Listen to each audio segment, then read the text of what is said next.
All right, good evening. I'm going to call this November 28th, 2023 policy meeting to order. I'll do attendance. Dr. Russell. Here.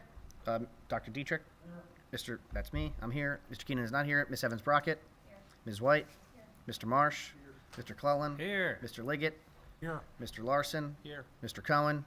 Ms. Lofton. Here. Mr. Ganesh. Dr. Boyd. Mr. Weaver. How did he get out of there? I just did that. Sneaky. I just did it. Dr. Dietrich is already here. Sneaky, sneaky. Please join me in the Pledge of Allegiance. I knew that name was there. I pledge allegiance to the flag of the United States of America and to the republic for which it stands, one nation, under God, indivisible, with liberty and justice for all. Any comments from the audience? Okay. We'll go on to the review cycle of policies. Policy 146, Student Services. Dr. Boyd. Hello, everyone. All right, this policy is Policy 146, Student Services. We're not recommending any changes to it, but what this policy does is really outlines the student services that we provide to students across the district for their academic, social, and emotional well-being. It really is encompassed in other plans. So what is attached here is an administrative regulation that really gives that overview to those things, which is the comprehensive plan, the special education plan, the district's health and safety plan, the K-12 counseling plan, and then our multi-tiered systems of supports. So we've linked those documents here in the administrative regs, so it's sort of, I'll say, a one-stop shop. We can look at that to know where these services are encompassed and where they're further explained. What I will add is that we're moving through the special ed plan now. It's due to PDE in May. So that piece of this will be updated by the spring.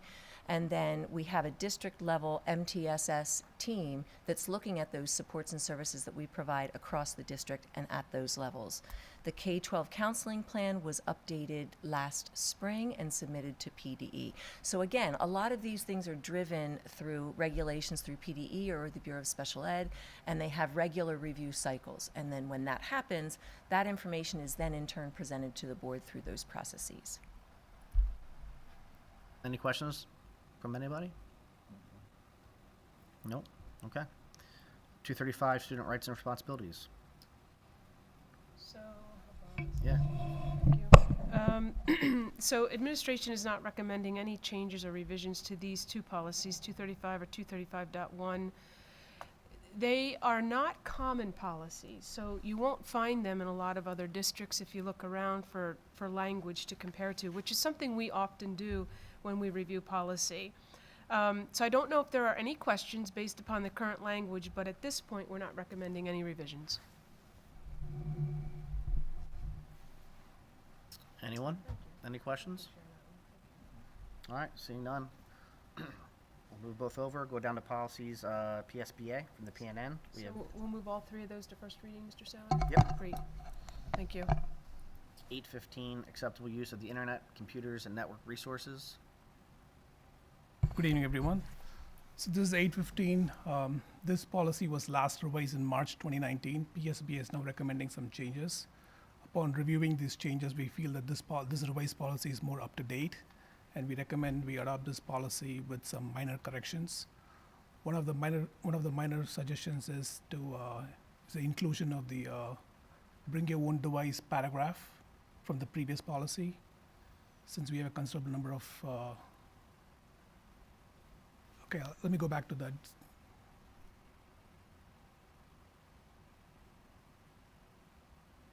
Again, this is just highlighting that the personal use on the district network, this should be minimal. And Dr. Rosso, if you can scroll down, please. And the other change here is we're including the handbooks as one of the regulatory measures. Scroll down, Dr. Rosso. And again, this is just that we shall use the tracking systems to recover stolen devices. And the last paragraph right there is the use of personal devices. Since we have a considerable number of users on our network that use our personal devices, this is just add some extra protection for those users.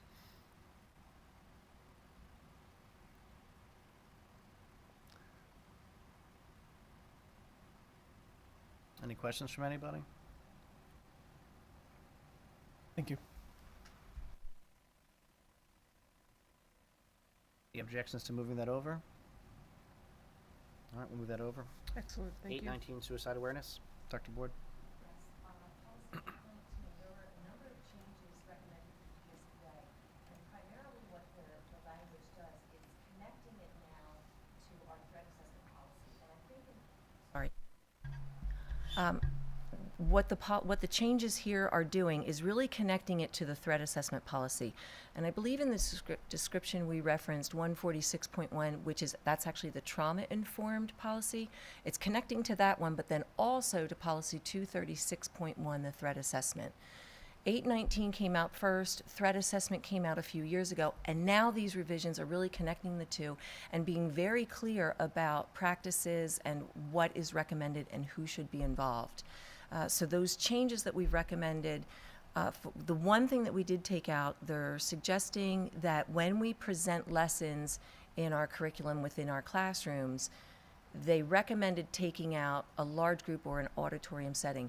We want that flexibility because at times there are presenters that have a very good and a strong message. So we don't want to limit and exclude that from an option to educate our students. So that is one thing we removed from the draft policy, but everything else we are in agreement with. I don't believe there's anything else that we took out. But again, it just clarifies it, and then it also expands the resources. That was another change. I think previously it mentioned about national resources for suicide awareness and prevention, and now it's including local, state, and national resources, and that's what's attached into this policy. So it's more expansive, and again, designed to connect to those other policies that are along those same lines. Any questions? I'll just comment that I caught that too, Dr. Boyd, and thought that was a good catch. I guess if you caught that, because I thought the same thing. You want the flexibility for those types of situations. So what you did was you were excluding their language that they were recommending, that you exclude large forums or auditorium presentations. So I thought that was good. The only other comment I'll yeah. make is that we will be also looking, this policy has a number of administrative regulations that, again, were developed originally with the policy. So our next step will be is to look at those and to determine if any of those admin regs need to be updated. For example, one thing we did find is that the screener we used, there is an updated version that provides more detail about when to move to different things. And again, it's embedding more of that trauma-informed and that threat type of situations that could be contributing to someone at risk. And I apologize if I missed it with reading the ARs, but I thought it was interesting that there's nothing in there about safe to say. I thought there was. Yeah. Like I said, I apologize if I missed it. There somewhere. Is it? Yeah. Okay. I think it is. I mean, just because you had mentioned that, sir, I think it's practically we do get a lot of concerns from students through Safe to Say around this issue, right? And I also wanted to point out that it is, because it talks about educating the students, it is part of the Health 1 curriculum. So that's the first course they take. Mostly freshmen take that class, so they get it coming in the door at the high school too. Safe to say something. Okay. I have a couple questions just related to the policy, and the first is under the suicide prevention coordinators. It says that there's going to be a district-level suicide prevention coordinator designated, and I'm just curious if we've identified who's going to be designated to oversee that role. I know that Dr. Russell, myself, Ms. Dreisbach, Dr. Champagne-Lee, and Dr. Sachs, we plan to meet later this week and talk further about some of these pieces, because now that we've added the supervisor of health and wellness, we have additional people really that could maybe lead some of this work. So those are pieces that we absolutely need to identify and then communicate out to the district at large as well, so that our staff and everyone, all of our buildings, know who should they be reaching out to and contacting. Right, because as I'm reviewing this policy, I feel like all the pieces are here, but I have questions about how it's actually going to wind up being implemented. And I would say we'll be looking, again, that'll come through the admin regs, and then as we get those, we will share those out and, make sure that everyone has access to those as well. And then, thank you, Dr. Boyd. My other question related to this is about the pay survey, and I'm curious if we're getting updated 2023 pay survey data on the percentage of students who are reporting having feelings of suicidal thoughts, and if that information is then going to be used as part of the overall district efforts to address suicide awareness. You know, I remember our 2021 data were pretty Right. concerning. Yeah, it was just administered in November this year, or late Okay. October. So our students did participate this year. And we will again incorporate what we learned from it into the annual data presentation that happens in January. But in advance of that, when we get a review, we'll certainly analyze the data and consider what we need to do in response based on what our students are communicating. The last Yeah. one was high, It was Yeah, really high, that- yeah. and the I last, mean, and the last Safe to Say report was high right, so. for attempts, yeah. And so the other then piece tying into that, which also came out in the PACE data, and we've heard many concerns about it from the community, is the bullying piece of it and what's being done in the district for addressing and preventing bullying. And I'm just, you know, I don't know, do we even have a policy specifically on bullying? Or Yes. so, you know, I'm just wondering if then as that can get reviewed through the suicide prevention lens to, and, you know, and maybe look at what our suicide prevention, or look at our bullying prevention programs in the district are, and see what can be done, because that seems to be a persistent issue. We are obligated to update our bullying policy, anti-bullying policy, every 3 years. I was just looking for it. Yeah, Um, I'm not sure what. Yeah, it's 249, bullying and cyberbullying. So we're obligated to address this every every 3 years through the Safe Schools report and the reporting. That's another obligation on the part of the district, where discipline that goes into our student information system actually then is populated into a report that goes to the state. And you can access this information on websites through PDE, and actually you can make some comparisons between our district and other districts with regard to certain types of infractions.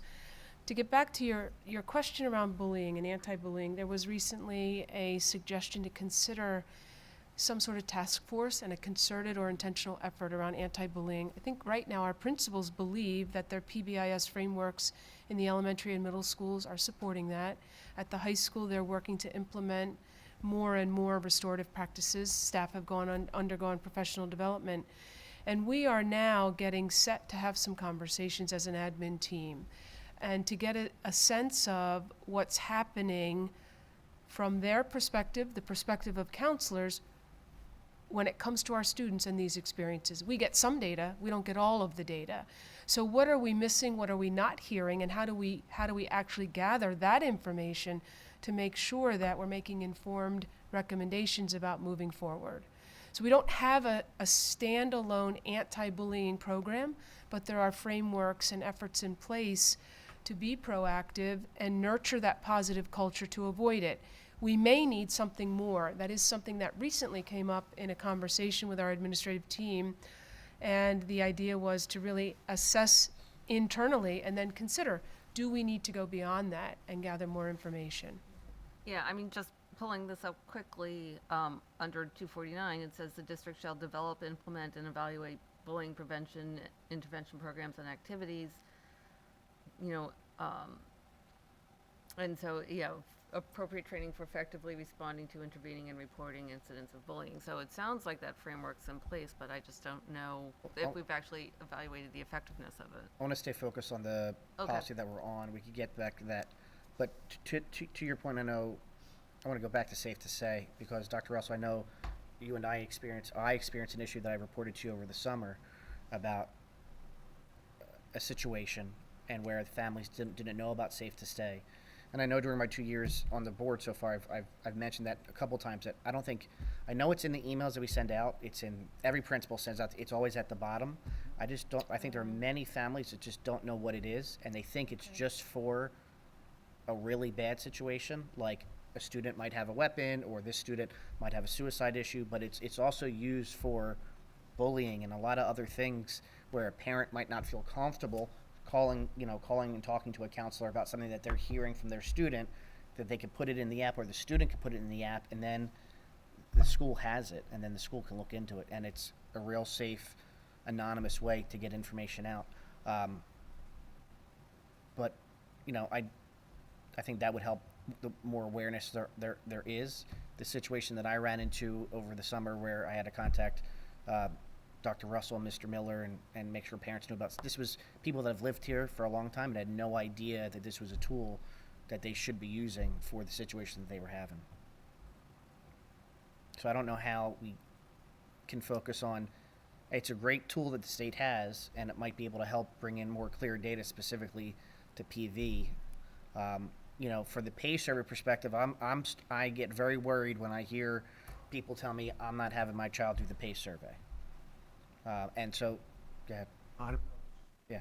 And so, although there's things in the pay surveys that I don't like seeing for questions, and I question whether we want to be asking that student that question, not doing the survey doesn't necessarily help build the picture that we're looking for. So sometimes I think the pay survey, because the end size is not where it needs to be, it's not helpful. Not as helpful as it should be or could be. It just, to that point, I wanted to mention earlier, and you provided that opportunity again, is really pleased as the administrator oversees the pay survey, I think it was less than 7 opt-outs out of everyone. So I was really happy with the turnout. Yeah. And then the willingness to participate in that. And I'll just say. That's way less than last time. Yeah. In fact, we traditionally put in contingency plans for that and had to do very little as a result of that. So that was good to see. And then also, just sharing, around your safe to say concern, and we do it at the opening day with the kids, and we also run it on video for the kids. I know it goes out in emails. That's not to counter your point. I'm just sharing with you the context of what we currently put in place. And I do know high school kids, the kids are aware. As far as families, it's a good point. So just sharing with you what we currently do. I do know we get them generated, so. Yeah. But that, I'm sorry. The only thing I was going to add is that concern has come up before, that there are individuals who still aren't aware of the Safe to Say Something system. So we clearly need to continue to work on that. I mean, we feel like we communicate a lot. There are posters, there's conversations about it, but it's not where it needs to be at this Can point. we automatically get it on the student's computer? Could it be a ClassLink app? It's already pushed to the students. Oh, it's already on Chromebooks. their computer? Oh, yeah, Yeah, there it on is the with Chromebooks. the fingers, like the peace sign. Yeah. Yep, that's it. Yeah. Thank you. It's all that water I'm drinking. I'm 0 for 2 today. So I guess, just to clarify, the Safe to Say, it's not to be used by parents, though. Is that correct? Like Yeah. it can be used by parents? It can be used by anyone. And a lot of times that's where some of these deeper, safe to say, Issues come from. surface. Yeah. Okay. You know, And you then- might hear something. You might hear your daughter saying something, and then to you, where you might want to, fill this out anonymously. Okay. Yeah. Rather than call the school and say X, Y, and Z. Okay. That's interesting. An interesting point. Go ahead. Mr. No, Moore. and then, and just to round that out, and then someone at the state determines the level of. No, that So- part I knew. I just Yeah. didn't know that that it could be utilized by adults as well, because then you could end up with a system that's just flooded with, Actually, the Safe to Say website tells the parents to download it on their phone. Okay, that's Yeah. cool. Yeah, I mean, it's not, I think it's age-driven, a lot of it, in terms of the exposure and the awareness of it. It seems like that's where our conversations have gone. But I wanted to just ask about something that kind of ties into what Mrs. Lofton and Dr. Russell, you were saying about forming a different avenue to support students. you had mentioned that principals feel like PBIS is sort of taking care of the bullying aspect of it. So I guess just so everybody's on the same page, can you talk a little bit more about, and maybe Mr. Marsh, you can chime in as well, about PBIS and really what the intention of it is in terms of a incentive program for children? Because I think that maybe in my estimation of it, I feel like in working within that framework, it allows for students to become less likely to bully based on improved behavior, but I don't know that it's really an anti-bullying program. So I don't know that leaning on PBIS as a way to avoid bullying is a necessarily effective strategy. Yeah, I appreciate your point. I don't know that I would say, and if I did use the word take care of bullying, I didn't mean to imply. I'm paraphrasing. Okay, the idea, the theory of action is that it should really decrease bullying because it's nurturing or helping to nurture a positive school culture and really reinforcing those positive choices on the part of our students. That's in theory. So I appreciate your point that no, it is not an anti-bullying program, nor is restorative practices, but both are intended to really proactively and more systematically offset those sorts of choices and behaviors on the part of our kids. Now, as we're hearing a little bit more about this, I'm guessing that the comments offered are data-driven. You know, we need to figure out what's happening and how we intervene to offset it, or what we might consider implementing to offset it. So the fact that it's gotten to some of you sends a message to administration. And so we'll talk more about, you know, and again, I am very interested in having that conversation again with our principals. They initially spoke with Dr. Smith about it and talked about internally really assessing situations in their buildings. We may not have all the information we need, though, through that process.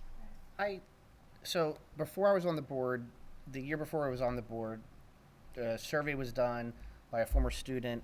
She works at a company in California. She was hired to do a survey with the school district, right? Part of Policy 832. It was actually before Policy 832. And in that framework, she specifically stated that one of the issues that the school district had, and I know this is off topic for 819, we're more talking about bullying now. What she stated was one of the issues the school district has, and it's something that I've talked about since I've joined the board, is you have a student that uses a derogatory term towards another student, and there is no policy handbook says because you said that very, very bad word, you're suspended for 2 or 3 days. There's what's the repercussion? So in that framework that she put out in her final report, she talked about repercussions weren't standardized, and that some students were punished for doing one thing, but another student wasn't punished for doing the exact same thing, right?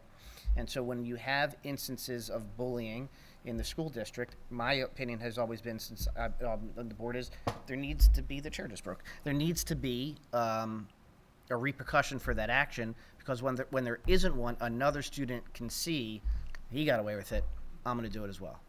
So you're talking about a consequence when you say repercussion? Yeah. Okay, yeah, consequence.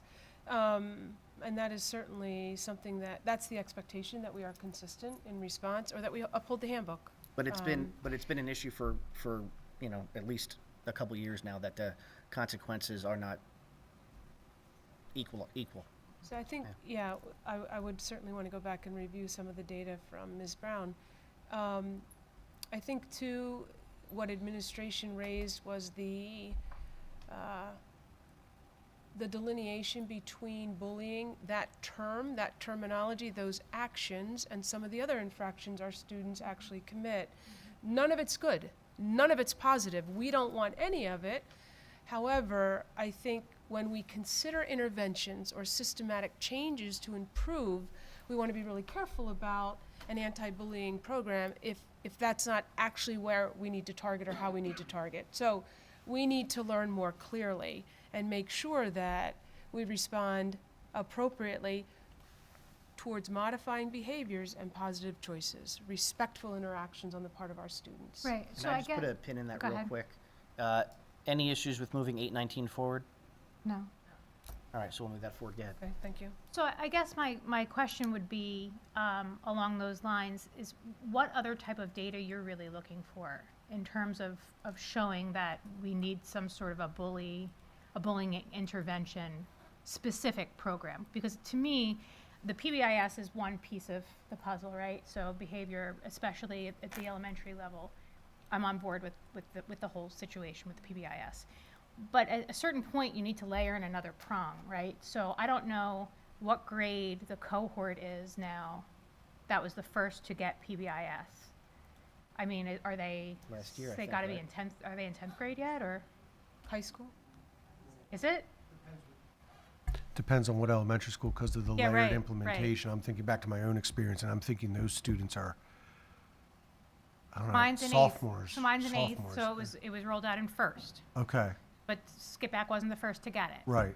So I guess my point is, you know, in talking about the curve of how behaviors have improved since implementation happened, there's still a common thread of the bullying. So I guess my question, like, what kind of data are we really looking for at this Well, point?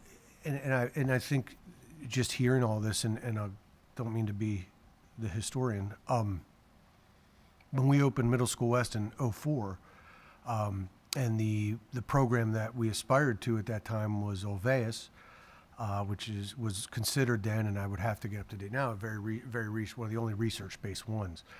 But some of the things I'm hearing in conversation, I think it starts for this community with an understanding, and I'll give the definition of what Olveus is, and then that gets slotted differently maybe in other people's minds, but that is repeated over time negative behavior with intention to hurt. Right. So when we talk about a student making a comment, to use that example, that's not necessarily bullying.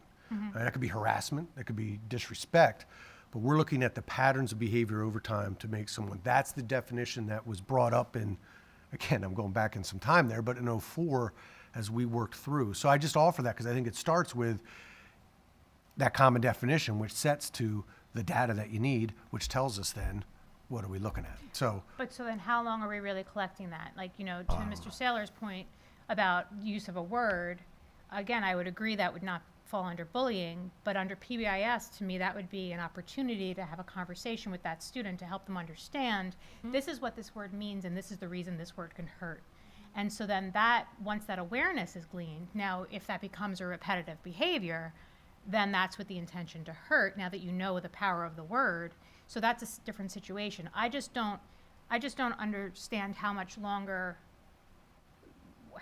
we go without saying, like, we're going to address this and this is the program we're putting in place to do so.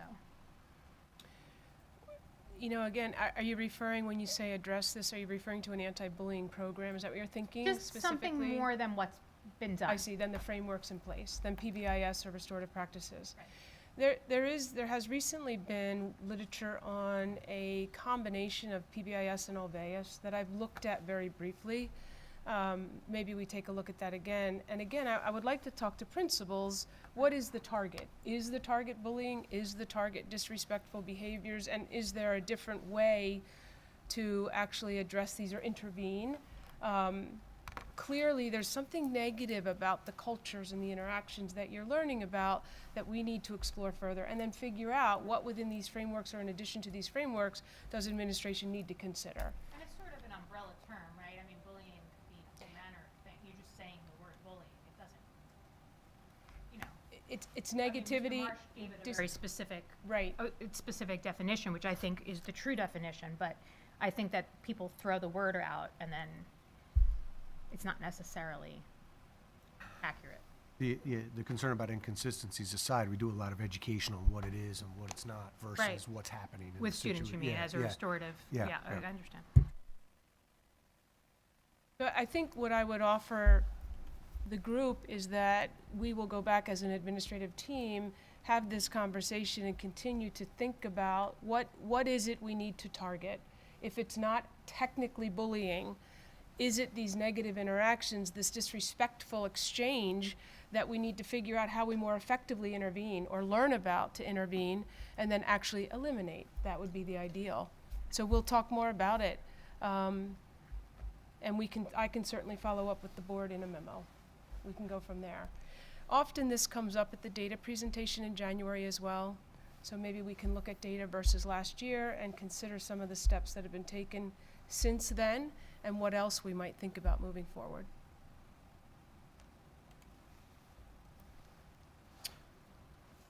Ready to move?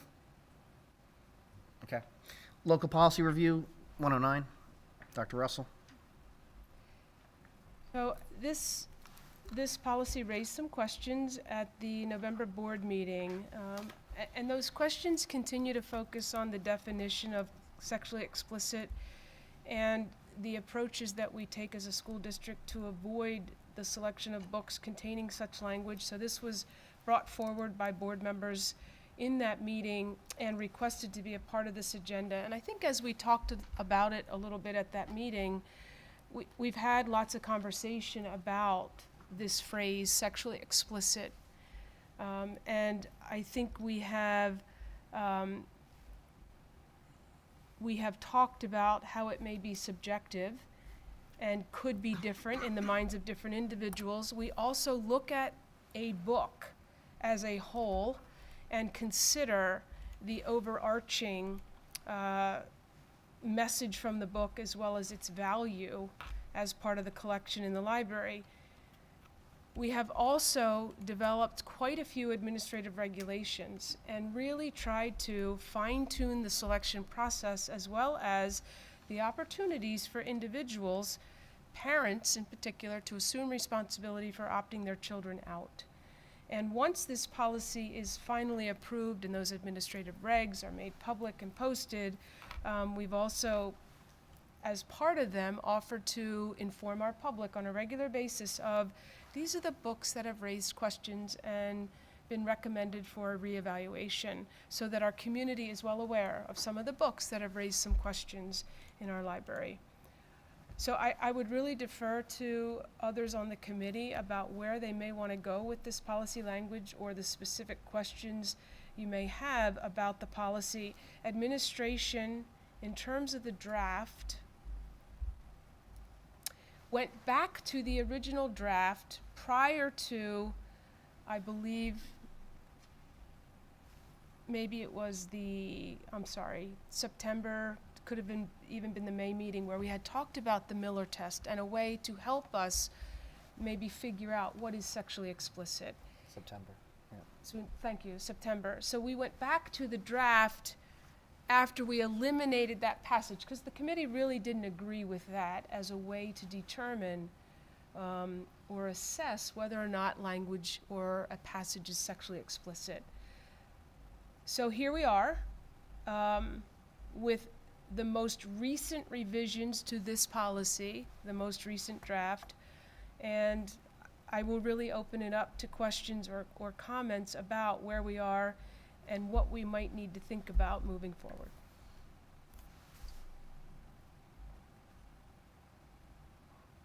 Yeah.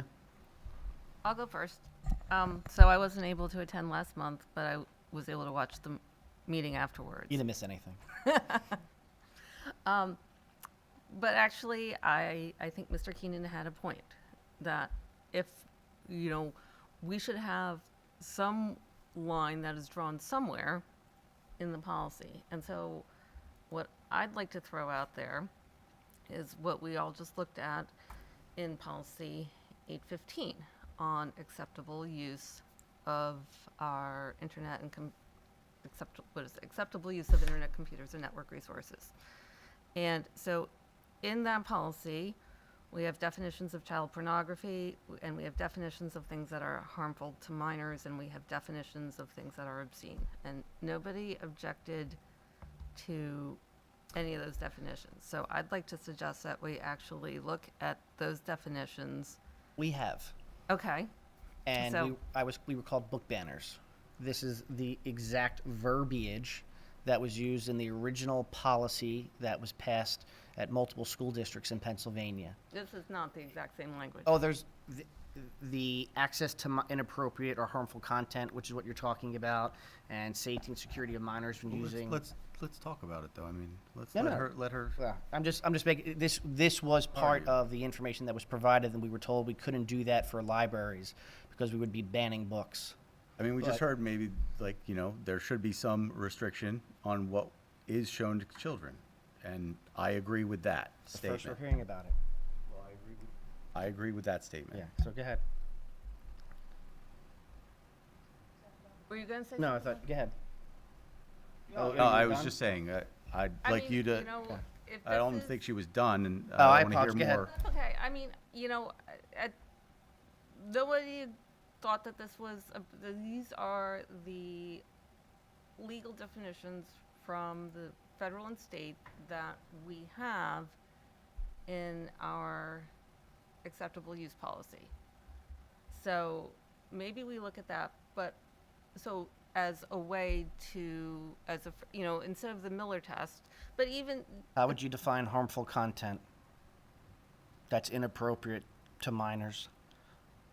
I'll Well, just- it says, I mean, I think she's, not to put words in her mouth, but I think she's just referencing this, like, hey, we have this. Yeah. There is a standard here that Perkins Valley has, and it says something close to something we've been talking about, that taken as a whole, with respect to minors, appeals to prurient interest in nudity, sex, or excretion. And courts have talked about that at greater length, about what that means, you know. So as- like where it says, visual description involves the use of minors engaging in sexually Well, that's a explicit child, you're content. reading child pornography right there, or what were you reading? Yeah.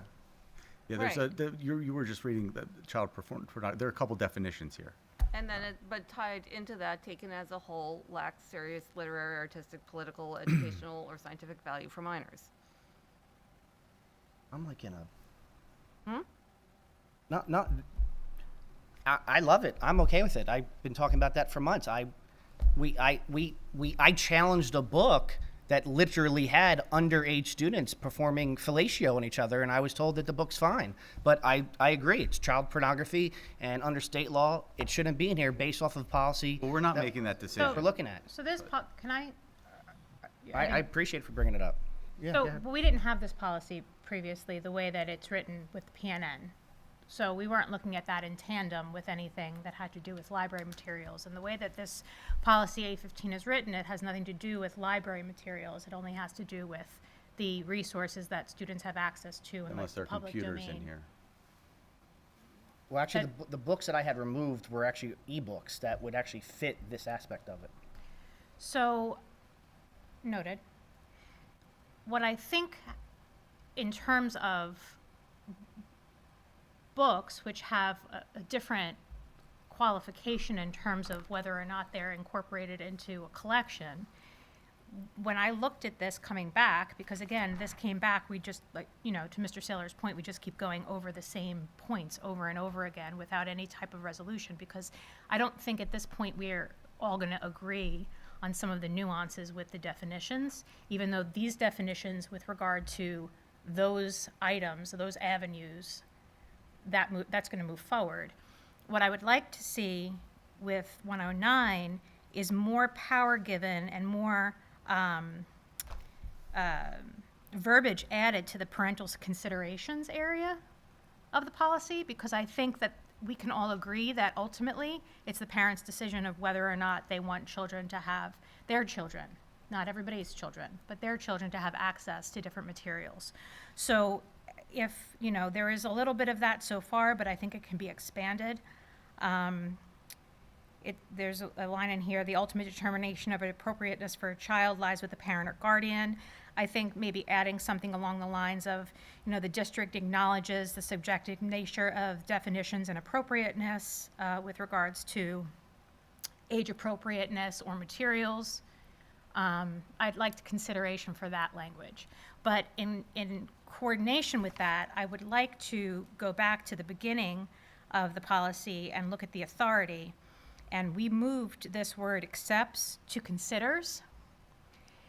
And in review of the policy as a whole and looking at the parental considerations, what I would like to do is also put acknowledgement of the professionalism and the training that the American Association of School Librarians actually undergoes in order to provide that information to the public. So I would like to go back to the word accepts and then put more power in the parental considerations area. I agree with everything you just said. Great. I Well, just then have a- we're done here. Well, I have a question. We moved policy 815 forward, which now would block 7 books that are currently in our school district from being opened in our school. We okay with that? Well, I disagree with your conclusion that you're drawing. It says utilizing technology protection measures that blocks, filters internet access for minors or adults to certain visual descriptions that are obscene, child pornography, harmful to minors with respect to use by many minors. The book that I tried to have removed from the school district, when I went to the State House and tried to open it up on their system, blocked it. The senator who went to send it out to other senators, it was blocked. The book can't be sent by email. You cannot send the book's PDF by email. It will be blocked. The book pictures are blocked. You can't send it by mail. You would have to put it in a sensitive envelope with a warning sensor on it. We're just moving forward a policy that's going to say that if we attempt to open up the PDF version of the book in the school, it won't let you. So, Which I'm okay with. I think it's great. This is a great policy. Can't- Well, no, you don't have to be Well, sarcastic well, about I'm it. not no. sarcastic. I've been fighting Mr. for this for Taylor. 2 years. I think it's great. And we've been Yeah. here every step Right. of the way. I know. We've all been no, here but for it. I So, think but the piece of the Mrs. Lofton's trying to have a productive conversation about not library books. Well, okay, so, and on the other thing that I wanted to say about this policy is I'm really not sure why we're changing it from resource materials to library books. Why are we only focusing on library books? And I actually went back So, yeah. to the last version of the policy before it was revised in March 2002. And the policy then said that the district was going to evaluate the effectiveness of resource materials presently in use, have staff review a variety of sources using developed rubrics to identify clear criteria, really ensure that the board's budgetary allotment for resource materials is efficiently spent and distributed throughout the instructional program.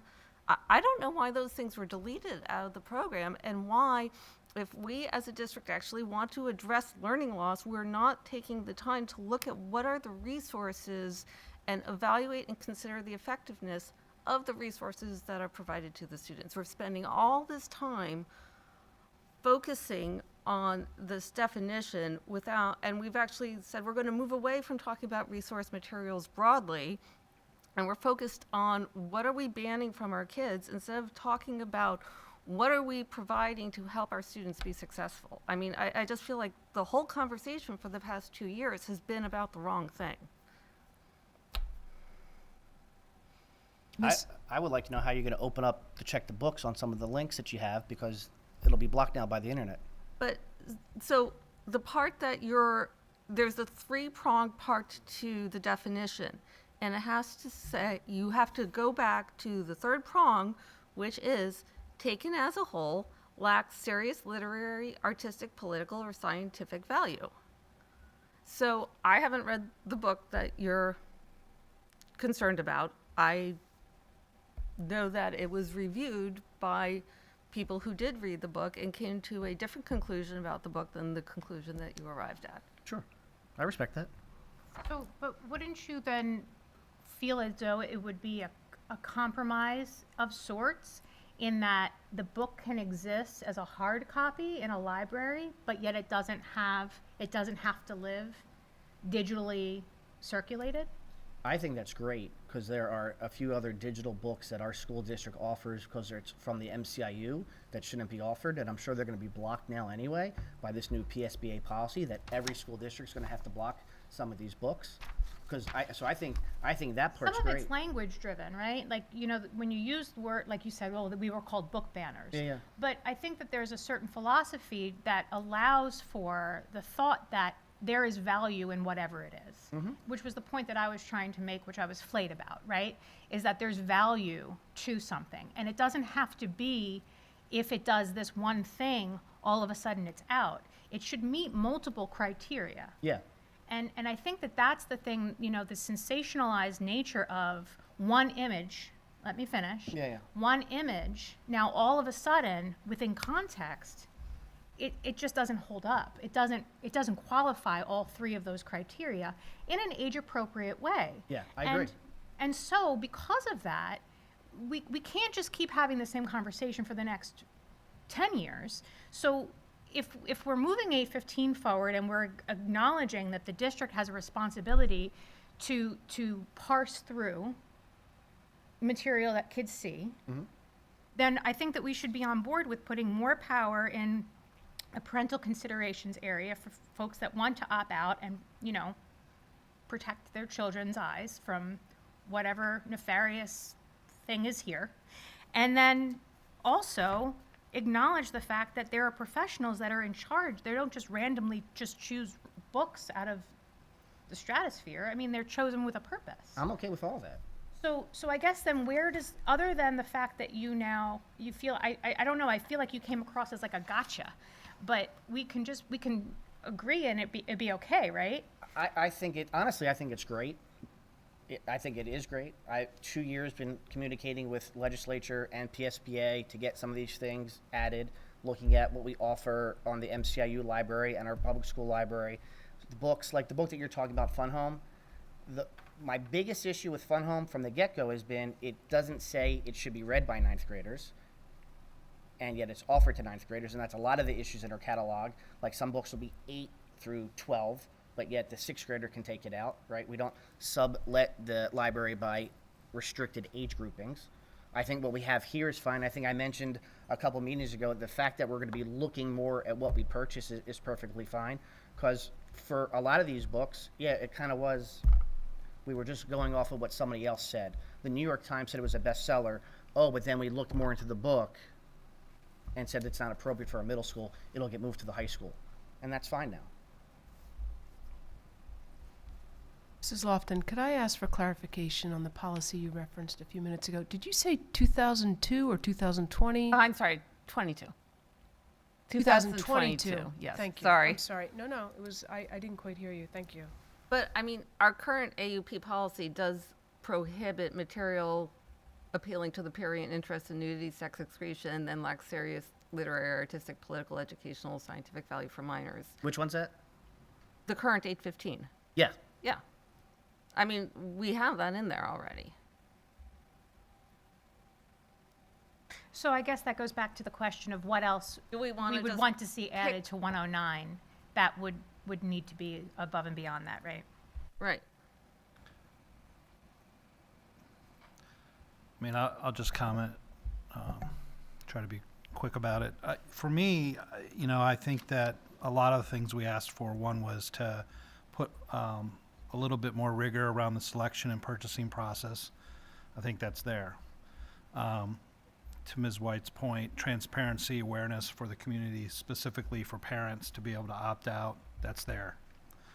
So I think that what Mrs. Lofton is suggesting that we add here from 815 to sort of, homogenize or uniform some language around what is sexually explicit materials would be something that this committee has been asking for actually for a while.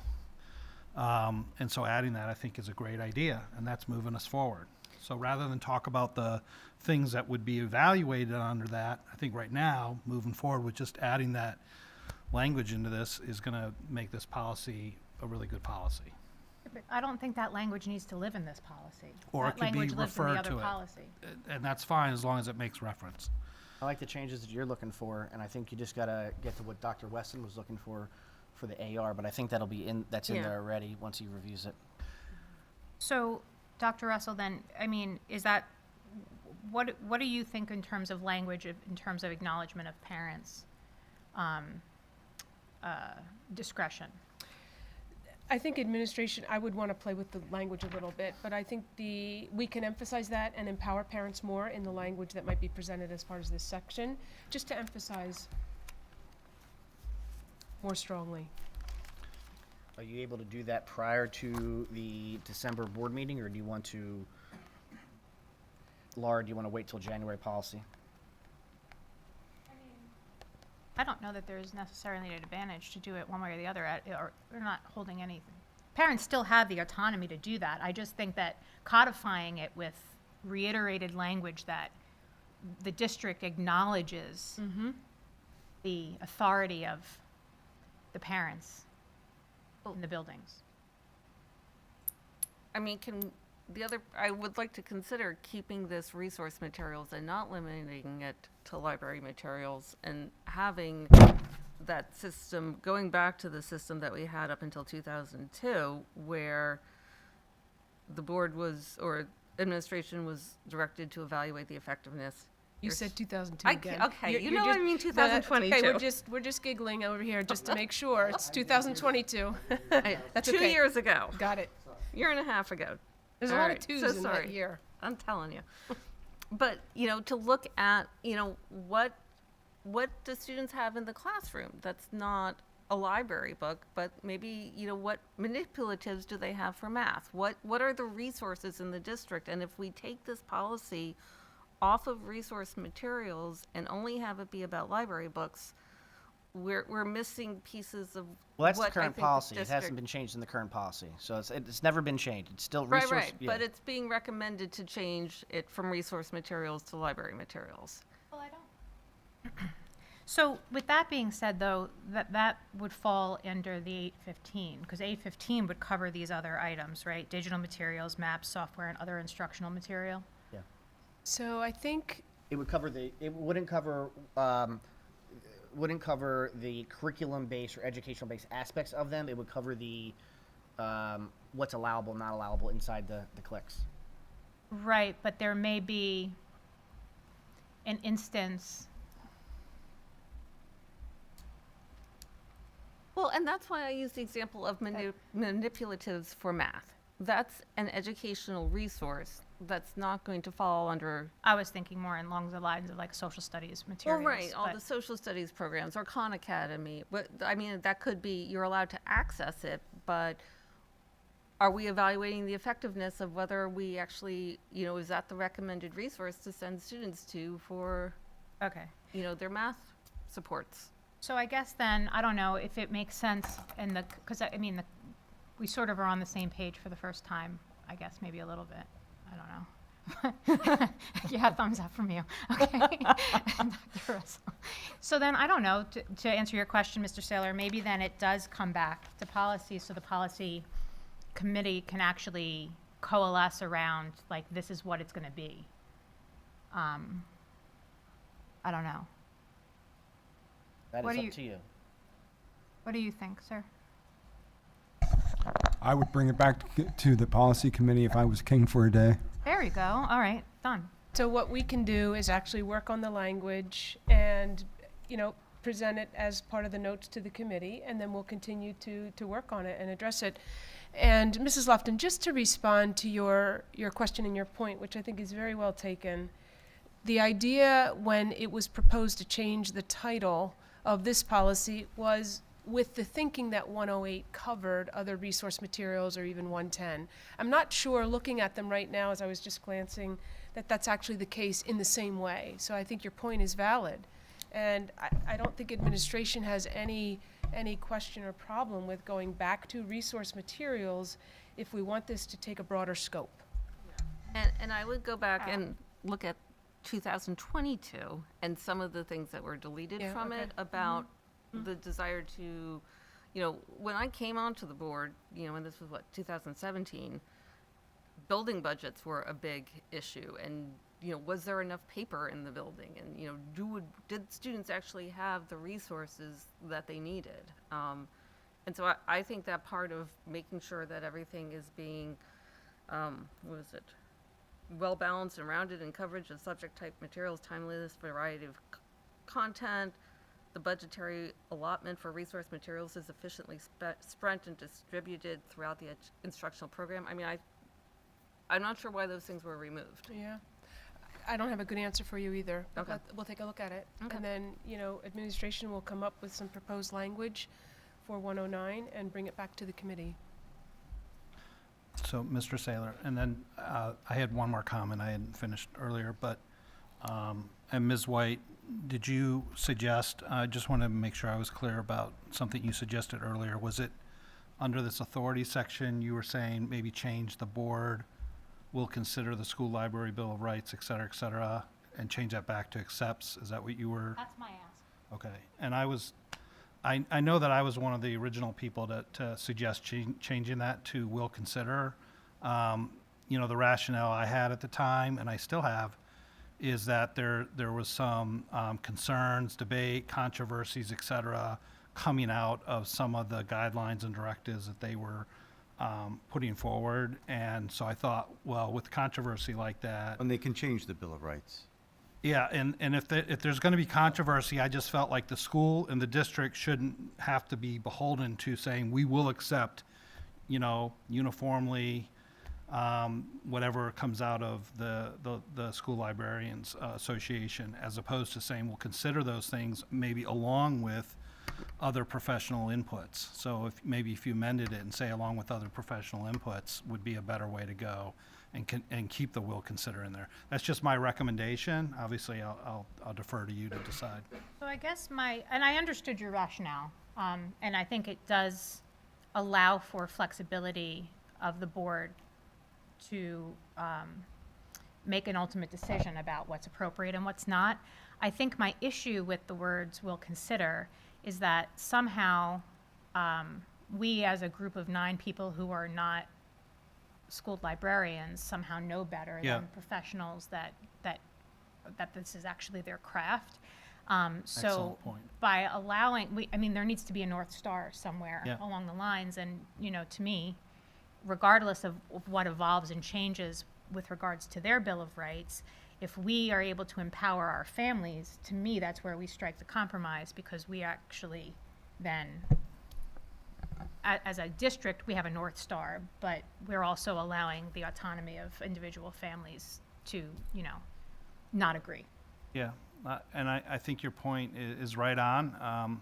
You know, I don't think it should be the board deciding either. So again, if that language could be thought through a little bit, so that it's not the board considering those things, it's the administration considering those things, et cetera.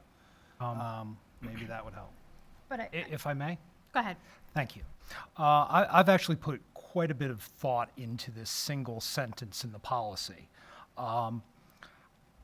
My first objection to this sentence as a whole is it says that the board, and then it would be either accepts or will consider, and it goes on. It reads as if, and it infers that it is the board that makes the selections of the titles that go in here, which is not the case. The board is providing a framework and funding for these things. And I believe Dr. Russell captured it correctly in moving the School Library Bill of Rights into the AR. I checked every district in the county and several of the surrounding ones. Very few of them have an additional sentence beyond the initial first sentence in the authority. I'm not going to tell you 100%, there's like 2 or 3, but even they were more recognizing the fact that it's the board that's doing the purchasing and that is providing the funding for the administration and the staff to make these things. I personally do not feel that the sentence is necessary in the policy and that we can add the weight that we need to in the either administrative regulations or we make it a directive for the staff to consider it. Yeah. It's really not the board's place to be considering the School Library Bill of Rights on its own in this way.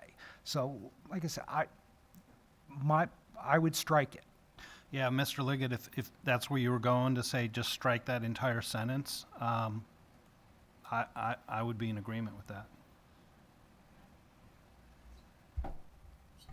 So, and actually, just to follow on to that, when I went and I pulled the policy from 2022, that's when that line was added. It didn't exist in our policy until a year and a half ago. So I'm really curious, what was the impetus? The PNN.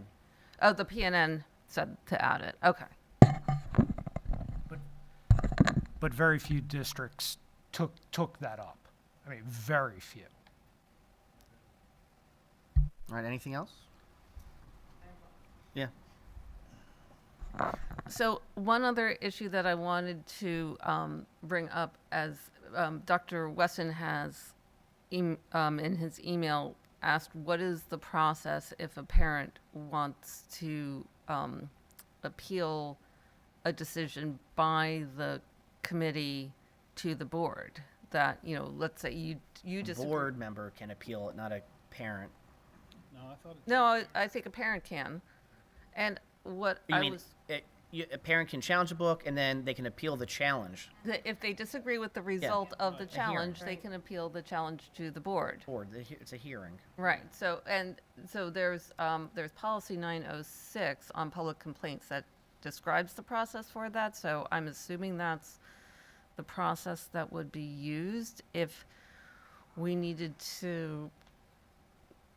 Mr. Liggett's looking concerned, but, Was it not outlined? I don't think I 100% agree with that, but. okay. Not in any of the ARs. I think what he was looking for is, I think Dr. West was looking for why the hearing wouldn't be in the AR.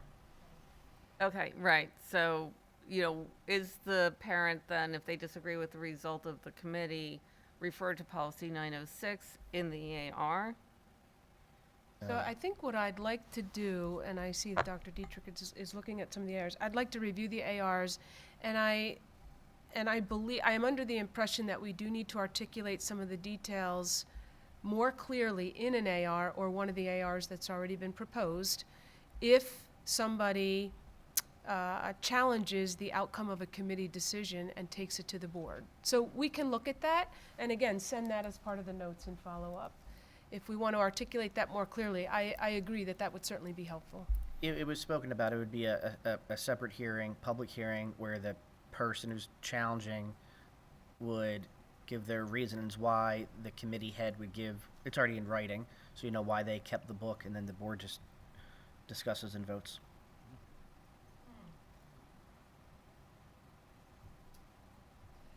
How about if we take a look at it and we'll come back with a proposal, another AR? Okay. How does that sound to the committee? Okay, we'll do that. We'll work on that. Appreciate the feedback. It was very helpful. 201, admission of students. Okay, so, thank you, Mr. Saylor. This is the last policy, and we've had some recommendations from our school psychologists, and administration is in support of this to eliminate the opportunity for early entrance for our students coming into kindergarten, particularly in light of implementing full-day kindergarten next year. In policy 201, we have traditionally allowed for students that meet certain criteria, but to also qualify to start kindergarten actually as a 4-year-old, and they turn 5 by a certain date, but having met certain criteria, become eligible and can be supported in that recommendation. We've learned there are very few districts in Montgomery County that afford an early entrance opportunity to students, and this administration's recommending that we follow that suit and eliminate that opportunity, at least coming into kindergarten. You can see we've left the language as is for first grade, because those situations are a little bit different. If children attend another kindergarten that's accredited outside of our school district and come in to first grade, that can look different in terms of the experience, the stamina, the perseverance of a student. But for now, we would recommend eliminating the early entrance opportunity for incoming kindergarten students. How many students does that take advantage of that? Very few. Probably less than 5. Yeah, What time period? it's a summer. 10 years? Oh, a year, not more than 5 a year. It's very few. I can get specific numbers, but it is not a lot of students. Oh, sorry. I was just going to ask 2 questions. One, can you give any data that says what are the results for those kids?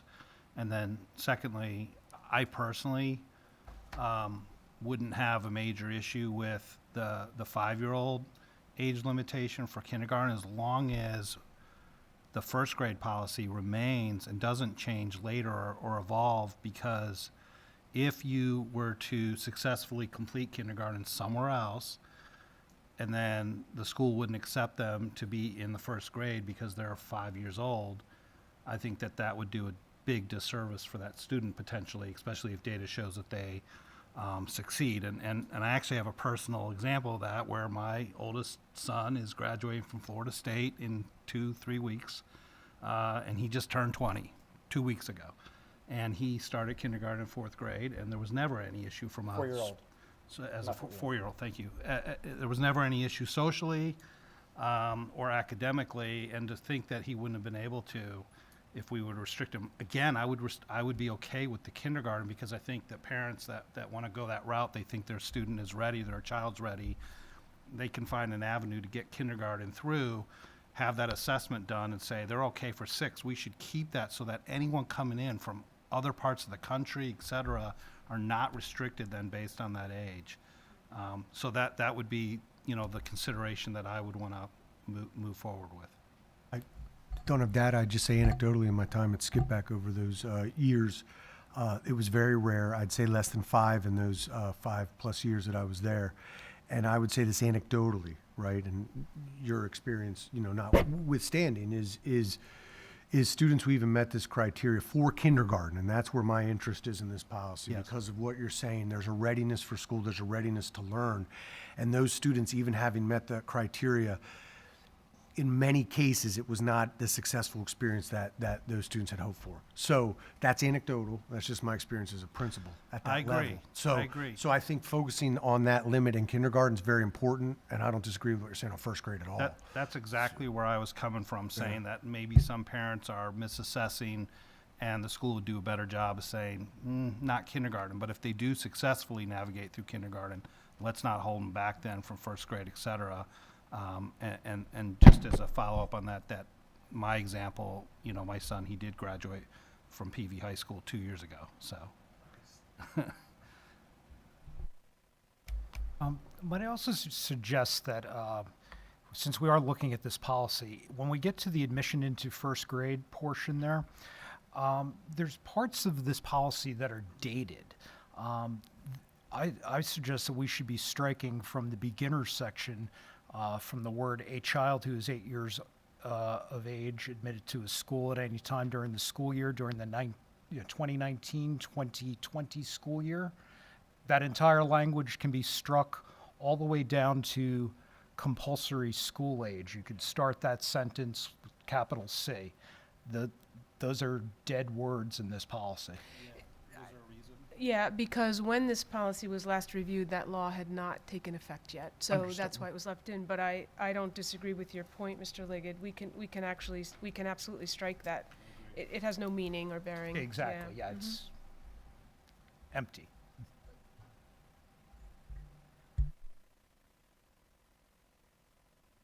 Judy, you all right? Yeah, the information about beginners, like, I'm not sure the compulsory school age part until age 18, that I'm just processing that. So the question that I had about that was, it says beginners shall be admitted to school during the first 2 weeks of the annual school term. Why, I'm just curious why that,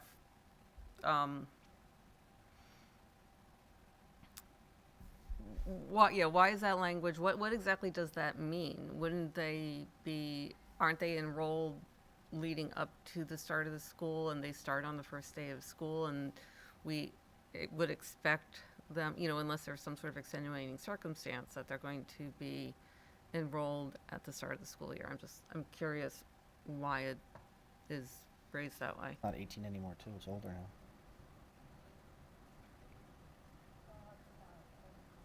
Yeah. I wonder if it's a continuation of early entrance students from kindergarten. Otherwise, I don't know what the meaning of that statement is. Were you going to offer something? So although it's rare, believe it or not, in my experience in a previous district, there were some parents that, and I think language may have been a barrier, that were suddenly realizing then after the buses went from day 1 or day 2 that they need to get their child enrolled, and they hadn't done it yet. So it could be that maybe that's why that comes from, where they're saying, look, you need to get in here, and of course we want you on day 1, but we're drawing the line at 2 weeks. If you haven't come, then it's now the district's discretion. You need to explain why, you haven't arrived yet. I'm just guessing. I don't know. Right. I mean, if they haven't come by 2 weeks and they're of compulsory school age, that puts you down a whole separate path. And I mean, I guess, does that mean your child's 5 and you decided to wait to enroll them in kindergarten, and now it's October and you say, oh, you know what, I want to be in kindergarten now? Is that kind of what that's talking about? And would we turn someone away, and do we have the legal authority to turn someone away? We accept students on a rolling basis. if they Right. move to the district. Right, so like Want to what, move this back to the team to review it? Yeah, Yeah. we can do that. Okay. We can, you know, did you have other? no, I just, as I was looking at that, that just struck me as a little bit odd. I mean, I agree with not admitting 4-year-olds, that we would, especially now that we're moving to the full-day program. Well, you know, I certainly would agree with that plan. Okay. And then I think, yeah, just for the children who have completed a prior kindergarten program in a private school, then they have the option whether they want to do kindergarten again or start first grade. Is that correct? Yes. Okay. And Bob, you're saying it's state code for the 2 weeks? For the- Oh, but- really? Yeah, but the issue is, Yeah, it says, 1949 Act 14, Section 1304. We Yeah. basically have to mirror the language of the statute. but you're allowed, you could be, it's not necessarily true, because you could have no school for 6 weeks and then come to the district and they'll let you in. They have to let you in. Yes, but I think it Yeah. also has to deal with the Correct. beginners part. Yeah. If we click, in the policy, if you click on the footnote, I'm not a genius that found this, it's right there. Yeah. I really don't know this that well, trust me. So what we'll do is we'll take a look at that, if it's okay with the group, and we'll bring this back to committee next month. If that sounds good to the group. Sounds good. Great, All right. Any comments from the audience? thank you. Okay. Meeting is adjourned. Notice of video recording disclaimer, 5.04. I apologize. Meeting is adjourned.